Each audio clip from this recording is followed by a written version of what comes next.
Nama, media, dan pertanyaannya silakan. Assalamualaikum warahmatullahi wabarakatuh. Selamat sore semuanya. Aku Wiwi dari layar.id. Aku mau nanya pertama buat sutradaranya. Ini kan Sri Mulat itu kan tokohnya banyak banget ya. Kenapa Gepeng yang jadi tokoh utama di film ini? Yang kedua untuk para aktor dan aktris, gimana pendalaman karakternya buat yang tokohnya itu kan udah meninggal gitu ya, observasinya gimana? Terus yang ketiga Perwakilan untuk lagi buat case ya. ya Ya. untuk tes untuk semuanya yang karakternya udah almarhum gitu.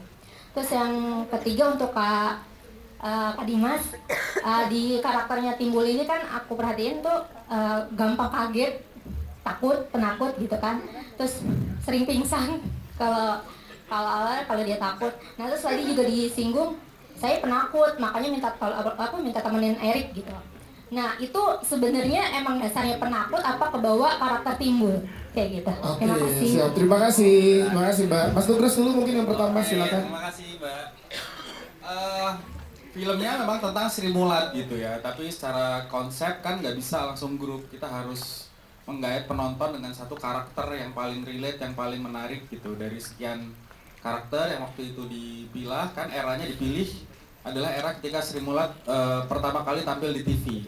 Jadi sekitar tahun 83 gitu, dan yang paling menarik waktu itu karakternya ternyata Gepeng gitu, karena dia dari pengrawit, pemusiknya, kemudian bersama dengan bapaknya, kemudian dia yang nyeletuk memang pada saat Sri Mulat tampil di Sriwedari gitu, dan akhirnya dipilih Pak Teguh untuk tiba-tiba dibawa ke Jakarta gitu, dan menurut saya ini dari from zero to hero kan, dan akhirnya rombongan ini kemudian dari daerah ke ibu kota gitu, dan itu yang kenapa dipilih Gepeng gitu. Dan secara karakter juga paling menarik ketika bagaimana dia dulu mendobrak banget gitu, dia ngelit tanpa sadar gitu, dan akhirnya Gepeng yang kita pilih untuk membawa cerita ini, meng-carry ceritanya gitu.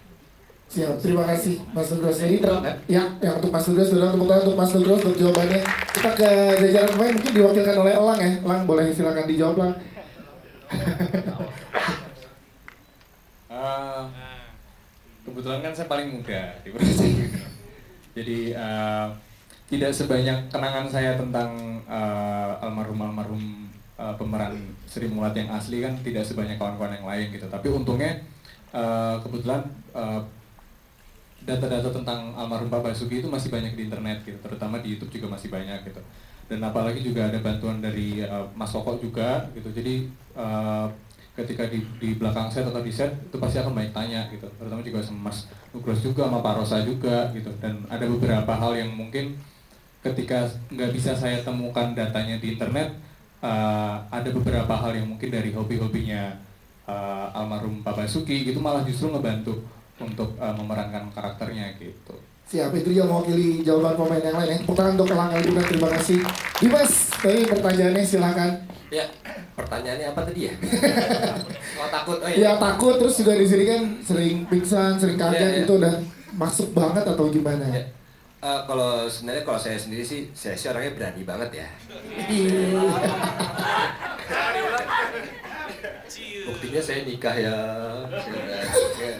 Eh, itu sebenarnya jadi ketawa kan. Iya, kalau waktu yang saya nelfon Mas Rosa itu karena saya jujur aja, karena kan ini beban yang kita pikul sangat berat ya. Nah, dengan nama besar Pak Timbul sendiri, dengan nama besar Sri Mulat itu membuat beban mental bagi saya pribadi. Mungkin nggak hanya saya pribadi dan teman-teman semua pastinya. Jadi saya tuh kalau nggak ada teman-teman yang lain, saya tuh merasa kesepian. Dan terutama nggak ada Mas Rosa, karena Mas Rosa yang sangat membantu saya dan menjaga karakter saya kan di situ. Jadi begitu Mas Rosa pulang, saya agak kalang kabut gitu. Dan akhirnya Bapak Erik selaku yang sudah 80% dari persiapan, dia harus membantu kita. Nah, kalau yang untuk karakter, ya karena saya pemberani, ini sangat berbeda dengan saya. Jadi, ya pingsan dan kepepet. Nah, itu memang itu ke bawah karakter aja ya. Mas Koko ya bener ya, Pak Timbul tuh takut ya sama setan ya. Benar ya kan Mas Koko? Ya benar. Gitu. Siap, tepuk tangan untuk Dimas Anggara. Terima kasih. Tadi ada di mana? Di atas lagi setnya. Oke. Untuk Morgan ya? Oke. Oh belum. Cek, cek. Satu pertanyaan lagi ya Mas. Oke. Boleh silakan nama media dan pertanyaannya. Bayu dari Fortune Indonesia, mungkin saya tanya, nanti boleh dijawab antara Pak Winston atau Pak Titan. Bentuk kerjasama MNC dan Iden Pictures di sini seperti apa? Artinya ada pembagian kah atau ada tugas masing-masing yang harus dikerjakan dalam pembuatan film ini? Terima kasih. Terima kasih. Silakan boleh dijawab Pak Titan dan Pak Winston. Pak Titan dulu mungkin, silakan Pak Titan. Terima kasih. Mungkin sebetulnya sangat simpel karena memang IP dari Sri Mulat ini kebetulan yang pegang adalah MNC Pictures. Kemudian waktu kita mau produksi, saya menawarkan kepada Fajar Nugros untuk menjadi sutradaranya tanpa saya tahu bahwa ternyata Fajar sudah bergabung dengan Pak Winston. Lalu Pak Winston, saya ditemukan dengan Pak Winston dan ternyata Pak Winston sangat concern dengan IP ini dan akhirnya kita sama-sama bergabung menjadi producers dan co-producers untuk film Sri Mulat ini. Nah kemudian disepakati juga karena memang di Fajar dan Santi ada di IDN, maka disepakati bahwa production run by IDN, kira-kira begitu. Siap. Karena memang dari awal kita pengennya kebetulan Mas Fajar Nugros yang pegang dan nulis juga ya kemarin ini, dan nulis juga. Kira-kira itu kalau dari saya, Pak. Pak Winston boleh silakan menambahkan. Ya, kalau dari kita ya karena kesamaan visi dari Iden Pictures, dari MNC Pictures tentang kita care terhadap Sri Mulat, kita lahir dan besar dengan Sri Mulat, jadi kita pengen make sure bahwa Sri Mulat ini dapat menjadi karya yang tidak hanya dinikmati oleh orang yang lahir dan besar dengan Sri Mulat, tetapi dapat lintas generasi dan menemukan fans barunya, khususnya di generasi-generasi yang baru, generasi Z Indonesia sih.